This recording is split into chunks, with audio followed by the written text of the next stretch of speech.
It's a Minimalist Monday edition of Optimal Finance Daily, episode 1501. Cash Money, Baby, by Rose Lounsbury of roselounsbury.com. And I'm your host and personal finance enthusiast, Diana Merriam. This is the show where I read to you, and to myself, frankly, from some of the best personal finance blogs on the planet, every single day. We're surrounded by messages of how difficult it can be to make ends meet and build wealth. So thank you for spending this time with me where we can empower ourselves to take control of our financial health. But for now, let's get right to today's post as we optimize your life. Cash Money, Baby, by Rose Lounsbury of roselounsbury.com. Before I talk about this month's challenge, living without credit cards, I'd like to reflect on last month's challenge, a month without makeup. This was definitely the most difficult challenge I've faced. Makeup is a habit I've had since high school. I had never gone to work without makeup, and I honestly believed makeup made me look better. Going without makeup, especially at first, made me feel kind of naked. But after a month of living without it, I feel confident working and socializing without makeup. However, I don't plan to go makeup-less forever. I will still wear it for special events like weddings, hot dates with the hubby, or big impression events like job interviews. I really enjoyed the extra time I saved every morning by not wearing it, but I did not enjoy living through some unconcealed breakouts. That was probably the hardest part for me, having to look those zits right in the face, my face, and let them sit there without concealer. Ugh, I don't know how guys handle breakouts without the comfort of a concealer stick nearby. In any case, I'm glad I challenged myself with this. I learned a lot about my perception of myself versus how others perceive me. Like we all know, but most of us don't acknowledge, we are more concerned with how we look than how others look. Nobody is looking at you as closely as you are. But on to this month's challenge, no credit cards. I had a difficult time choosing this month's theme because I'd already lived without some major habits. Meat eating, dairy products, and white flour, just to name a few. I considered not giving anything up this month when a friend suggested, on the evening of March 31st no less, that I try living without credit cards. This was the perfect challenge since it dealt with a definite habit, which I realized as I paid for the dinner we were sharing with my credit card, and it didn't require any prep besides driving through the ATM and stocking up on cash. I feel a bit like a rap star with the bulging wad of cash in my wallet. I'm not used to carrying more than $20 or $30, so it feels strange to have so much green at my disposal. I have to resist the urge to toss it up in the air and let it rain while dancing in booty shorts to some provocative R&B. Not really, that was just the natural extension of the rap star simile. I apologize for the image in your head right now. I packed up all my credit cards, wrapped them in a rubber band, and parked them in my dresser for a month.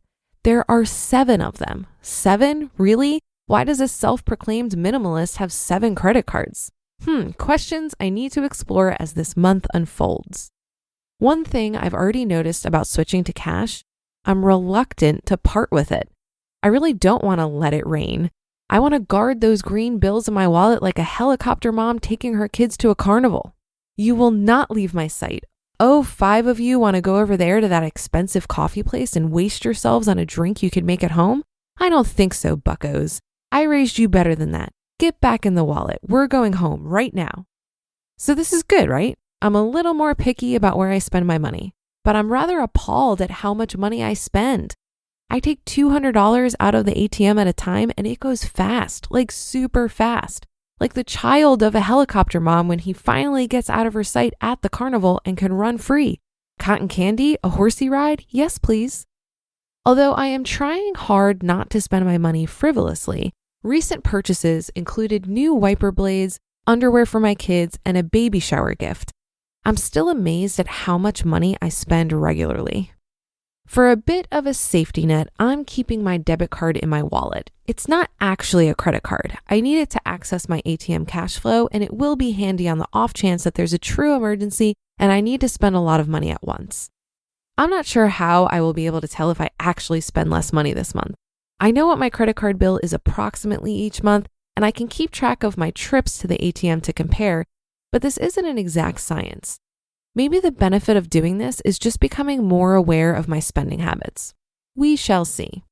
As always, feel free to join me. Load up on cash, put on your booty shorts, and let it rain. You just listened to the post titled Cash Money Baby by Rose Lounsbury of roselounsbury.com. Paying for everything in cash is a great tactic to rein in spending if you find yourself mindlessly swiping your credit card.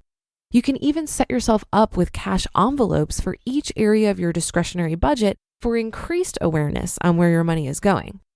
When I was getting out of debt, I stopped using credit cards and paid for everything with my debit card while also tracking every dollar I spent in an app on my phone. Regardless of how you go about it, I think all of these tactics get you to the same goal. They bring more awareness to where you're spending money. I suggest pairing a cash spending only strategy alongside a budget that you're consistently reviewing and tweaking. Awareness alone isn't going to change your habits. You'll need to take those insights you gained from your increased awareness and use them to strategize around your budget. I think the goal here is to get yourself to a place where you consistently live below your means. Once those healthy spending habits are in place, you'll need to think about this stuff a whole lot less. And then you can move beyond cash spending and optimize credit card usage for the reward benefits. By the way, did you know Rose, who wrote this article, was a speaker at the Economy Conference last year? Economy, spelled with an M-E at the end rather than an M-Y, is an event I produce about financial independence. And Rose did an awesome speech about the concept of enough. How much is enough money? How much is enough success or achievement or friends or stuff? It's one of my favorite speeches from the event, and you can watch it right now by searching for the title, The Journey to Enough, on YouTube. And while you're there, feel free to check out the other speeches from the event, which has also been described as a party about money. If you'd like to hang out with me in Cincinnati at the next Economy Conference this coming November, head on over to economyconference.com and grab your ticket today. You can use the code OFD for a 10% discount, and OFD is in all caps. That's a wrap for another Monday show. Have a great rest of your day and start to your week. And I'll be back tomorrow where your optimal life awaits.